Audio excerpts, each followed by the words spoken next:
Ed eccoci cari amici al nuovo appuntamento con la terza pagina, l'Elzeviro della cultura della vostra emittente di informazione. Mi raccomando, dateci il massimo sostegno perché si parla di chiudere parecchie emittenti locali. Le emittenti locali sono le emittenti che vi portano l'informazione del vostro territorio a casa. Questa realtà è il rapporto di informazione con il vostro territorio, quindi va preservata. Cercate di starci vicini. Come cerchiamo noi di essere vicini al territorio nel quale abbiamo registrato il concerto che vi proponiamo questa sera. Purtroppo la settimana scorsa è successo un qualcosa di davvero imprevedibile. Una grandinata senza proporzioni, inimmaginabile, ha devastato gran parte di questo territorio, nei comuni di Farra di Soligo, in particolare Col San Martino, a Colbertaldo, nel comune di Vidor, vigneti sostanzialmente rasi al suolo, terre difficilissime da coltivare. Bisogna inerpicarsi per portare i fertilizzanti, per le potature, per raccogliere anche il prodotto. Ci dispiace moltissimo. Questo concerto vuole essere anche un piccolo segno di solidarietà alla nostra gente, duramente, davvero duramente colpita. Siamo alla chiesetta di San Vigilio, proprio nel cuore delle colline del Prosecco, patrimonio dell'umanità UNESCO. Questa chiesa, aperta ancora oggi al culto, ha una caratteristica eccezionale, ha un'acustica incredibile. Moltissimi musicisti di altissimo livello si portano per trovare il clima, l'atmosfera dei tempi andati, ben diverso dalla sala di registrazione dove l'acustica viene anche, come dire, adeguata elettronicamente. Ed eccoci a questo nuovo appuntamento. Una valigia per due, un programma musicale, una sorta di viaggio attraverso l'Europa del Settecento, a partire da Venezia, toccando le sponde dell'Elba, fino alla Vienna degli Asburgo. Vorremmo così sottolineare la dimensione cosmopolita della musica di quell'epoca e come i compositori si studiassero ed ispirassero vicendevolmente. Saranno proposte musiche per l'organico del duo, per non dimenticare, abituati come siamo alle platee, che la musica si faceva anche nei salotti, spesso solo per il piacere degli esecutori stessi.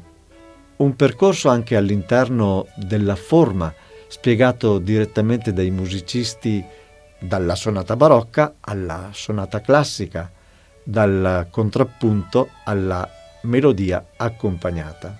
Protagonisti di questa puntata saranno il violinista Stefano Bruni ed il violinista Giovanni Battista Scarpa. Il programma ve lo lasciamo presentare direttamente dai nostri amici docenti che commenteranno anche brano per brano. Buon ascolto.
Buonasera, è un piacere per noi essere qui, un enorme piacere.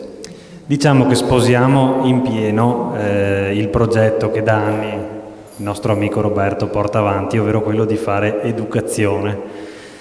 Tra l'altro siamo insegnanti, per cui la facciamo tutti i giorni e per noi è molto, consideriamo una missione il fatto di dare delle piccole indicazioni per permettere a tutti di avere una chiave di accesso alla scelta del programma che vi proponiamo questa sera.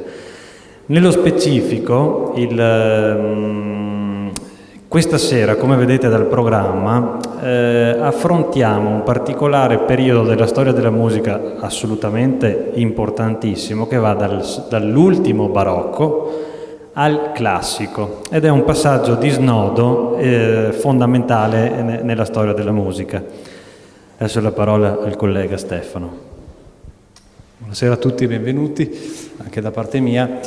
Faccio un salto indietro, ma ci metto proprio 5 secondi, di un secolo e mezzo rispetto all'epoca dalla quale traiamo i brani che stiamo presentando oggi, perché all'inizio del Seicento diciamo che nasce in qualche modo la musica strumentale, cioè si emancipa la musica strumentale da quella vocale, cioè ci sono dei pezzi per la prima volta scritti espressamente, la cosa è indicata per degli strumenti, senza quindi che gli strumenti debbano in qualche modo seguire le voci o seguire un testo. Questa cosa pone ovviamente un problema, perché che senso diamo a una musica che non ha più un testo, che non ha più un significato sopra? E ci sono diversi modi per fare questo. Sono tanti, io faccio solo gli elenco perché casualmente ci sono tutti questa sera, quindi gli elenco, dico proprio una parola per ciascuno. Un modo è quello che avete appena sentito, il canone, che è una forma di contrappunto molto molto stretta, ed è praticamente prevede che un esecutore esegua, diciamo, una serie di melodie, un brano, e l'altro esecutore a distanza ravvicinata lo ripropone pari pari. Noi avremmo potuto suonare questo brano leggendo sullo stesso identico foglio, semplicemente uno incomincia prima e l'altro poco dopo. Un altro modo lo sentirete adesso nel brano di Vivaldi, ed è diciamo quello che era nella tradizione poi veneziana della musica responsoriale. Nella Basilica di San Marco si alternavano 2 cori o 2 organi o 2 gruppi di strumenti, e questo in piccolo lo sentirete nel brano di Vivaldi che suoneremo adesso, perché i violini si invertiranno le parti molto spesso. Questo è un altro sistema. Poi abbiamo la variazione che sentirete al termine di un brano di Matheson che suoneremo. Questo è un altro modo molto, molto utilizzato. Poi ci sarà alla fine del percorso con Haydn e Mozart, sentirete molto la melodia accompagnata, cioè questa volta, soprattutto in Mozart, un violino farà, diciamo, la parte principale e l'altro l'accompagnamento. Ultimo, ma non da ultimo, e qui termino, poi diremo solo 2 parole dopo, riguarda la Gulliver Suite, che come intuite dal titolo è un brano molto particolare, perché è un brano che è anche descrittivo, cioè vuole con la musica, senza l'ausilio di un testo, descrivere una storia che chiaramente è quella dei viaggi di Gulliver, ma di questo ne parleremo dopo. Buon ascolto. Mi permetto, aggiungo solo una cosa in merito al brano che stiamo per eseguire.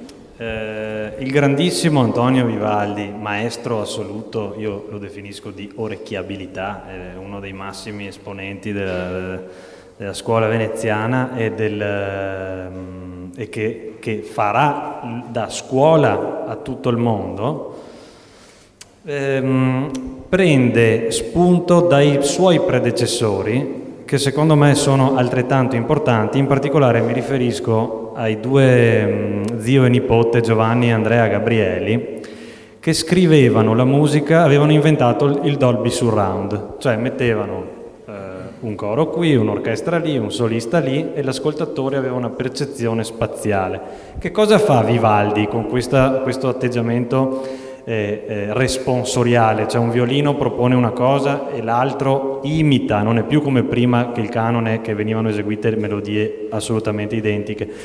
Praticamente Vivaldi bidimensionalizza la dimensione surround, possiamo dire, e questo darà a sua volta la strada a tutta una serie di percorsi che vedremo oggi. Buon ascolto.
Il programma di sala non è indicato, ma c'è una piccola sorpresa, ma Roberto ovviamente era stato informato ed è d'accordo, per piacere di questo.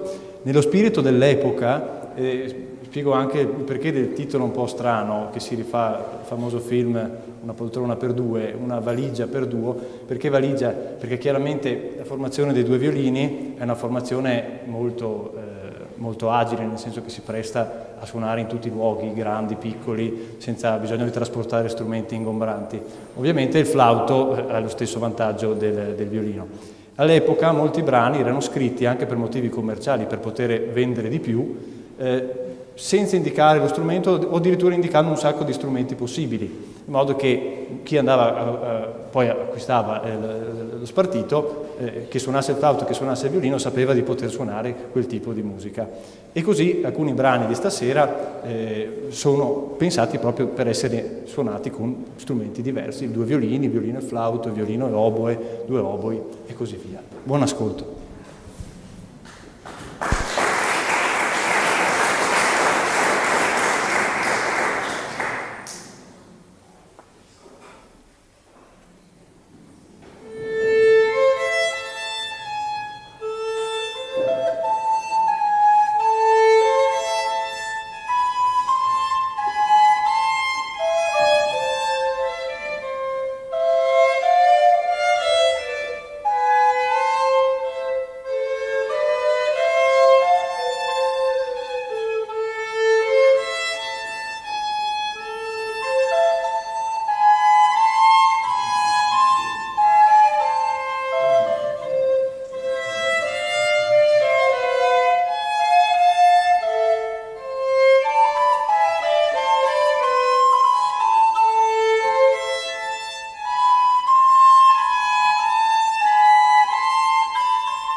Prima Stefano accennava al fatto che in questo periodo la musica cominciava ad avere un'emancipazione da un testo scritto. Tante volte ci si chiede: ma cosa significa la musica? In realtà la risposta è più semplice di quello che sembra, ed è: la musica non può altro che significare se stessa e nient'altro. Tuttavia, non mi addentro in questi concetti addirittura filosofici, perché ci vorrebbero serate intere. Tuttavia, esistono degli episodi in cui i compositori scrivono della musica, chiamiamola a programma, ed è il caso di questa deliziosa ouverture suite, chiamiamola, di Telemann, ispirata ai viaggi di Gulliver. Allora, a parte un'introduzione in stile francese assolutamente tradizionale, il grandissimo Telemann fa un giochetto nella rappresentazione dei lilipuziani, questi ometti piccolissimi, e dei giganti invece, come si chiamano? È un po' difficile, comunque i giganti. E che cosa fa? Cerco di spiegare per chi non conosce la musica. Rappresenta i lilipuziani con delle note di valore piccolissimo, cioè tutto questo più nero vedete, e più significa che le note sono di valore piccolo. E quindi fa un gioco più per l'esecutore che per l'ascoltatore, a proposito del fatto che la musica rappresenta se stessa. Per quanto riguarda i giganti, fa la cosa opposta. Vedete che la pagina è fatta da note bianche. Le note bianche rappresentano, sono valori molto grandi, cioè note di valore lunghissimo.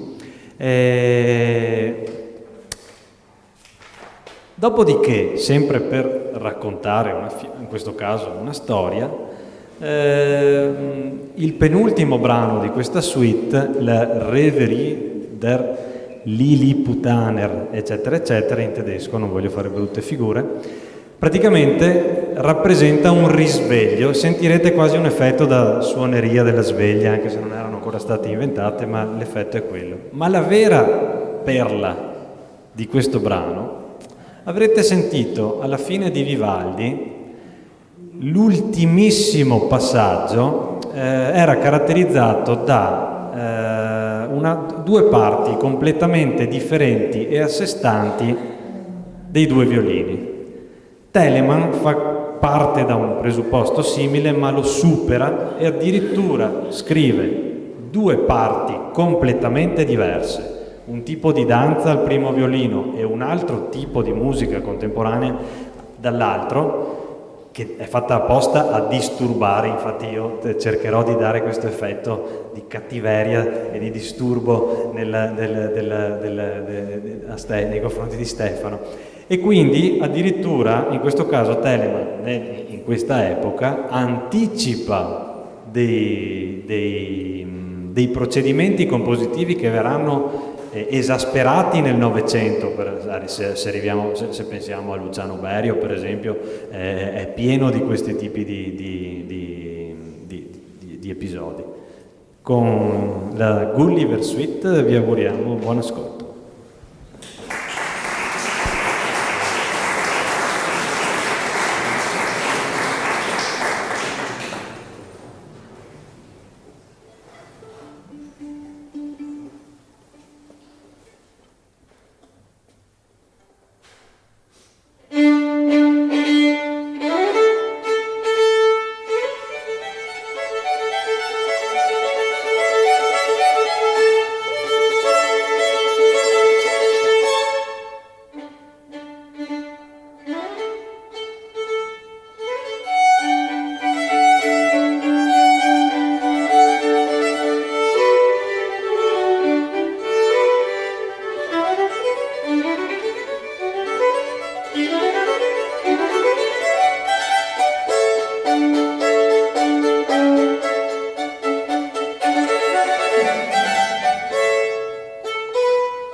Vi ricordate che abbiamo parlato di musica fatta anche per chi la suona, che la vede diciamo da una prospettiva diversa ovviamente. E il canone, mettiamo insieme le due cose, abbiamo un foglio qua in orizzontale che leggeremo insieme. E come mai in orizzontale questo foglio? L'ho messo un leggio apposta, perché uno di noi leggerà il foglio capovolto. È un brano di grande virtuosismo compositivo, non è difficile da suonare, ma per chi l'ha scritto è veramente impegnativo, perché noi suoneremo, uno suonerà il foglio leggendo le note diciamo dritte e l'altro le leggerà capovolte con la pagina girata dall'altra parte, e vedrete che funziona perfettamente. Quindi questo pezzo è stato fatto per essere suonato, uno parte praticamente dall'inizio e l'altro parte dalla fine e va al contrario, e funziona perfettamente. Immaginate cosa vuol dire pensare una cosa di questo tipo e realizzarla. Buon ascolto.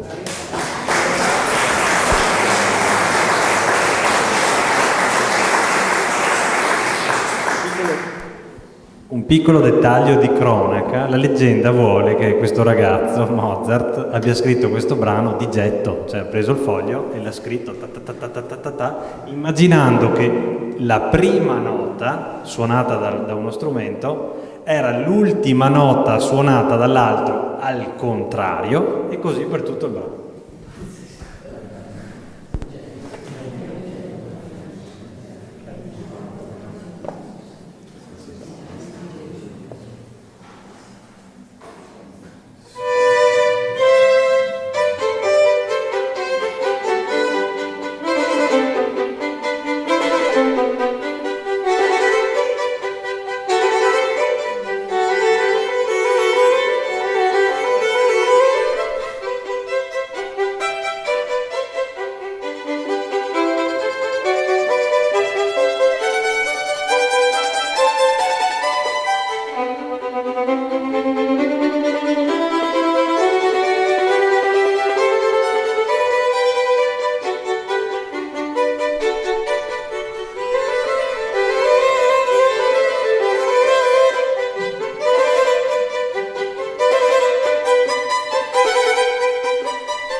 Alla luce di tutto quello che abbiamo sentito oggi, riascoltare un canone assume nuovi significati.